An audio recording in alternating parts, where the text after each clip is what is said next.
Hi everyone. Do you ever feel like your Gmail inbox is completely full of promotional emails you don't even read? Discount or offers, it's just too much. Gmail just released a new update called Manage Subscription, and it's going to save you a lot of time. When you open Gmail application, you will see option that says Manage Subscription. Click on it and Gmail will show you a full list of all the companies sending you emails.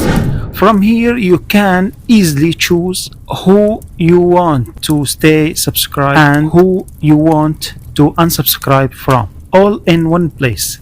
No more scrolling down to find the unsubscribe link at the bottom of every email.